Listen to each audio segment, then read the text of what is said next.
茶碗蒸豬兩粒蛋，一啲水定係點咗啊？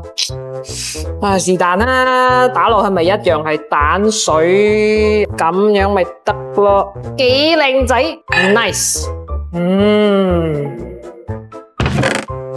靚啊 ，yes 搞掂咗，爆正啊呢個！哎呀，茶碗蒸豬咪水同蛋啫，有幾間啊？咩嚟㗎呢個？有冇搞錯啊？水同蛋又話水同蛋加啲料就茶碗蒸豬嘅？師傅，你又話茶碗蒸豬係水同蛋，我唔知乜嘢嚟喎，呢扎嘢點算啊？睇時簡單，做就唔簡單。依家你咪一個正宗嘅水加蛋咯。真係水加蛋啊！我有對嘅比例先得㗎，你唔可以水同埋蛋價格嚟㗎嘛。咁要點算啊？等我做一擺俾你睇啦。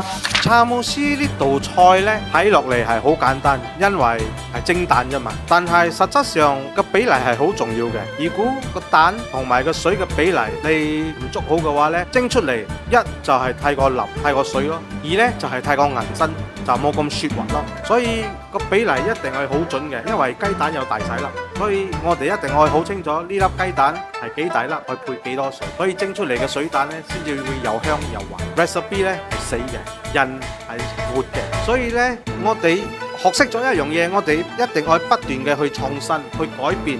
去改變唔係因為舊嘅嘢唔好，係因為我哋愛適應現代嘅人嘅口味，因為世界每日喺呢度變，飲食嘅文化亦都係變，所以我哋一定愛喺我哋學識嘅 recipe 入邊，再去加強去，令到呢個 recipe 變成第二個更加好嘅一個 recipe。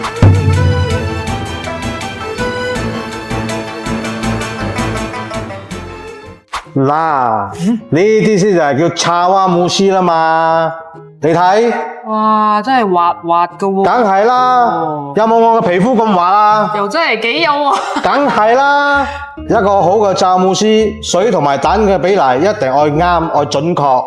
一粒70克嘅蛋同埋180克嘅水就係最好嘅比例啦，所以蒸出嚟嘅茶碗蒸豬呢就會又香又滑啦。好似你咁滑，梗係啦。一定正啦！好熱下啦，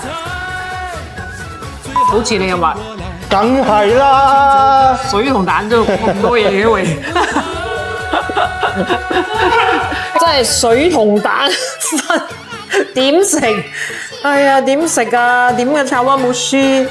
師傅，講咩講？頭先你又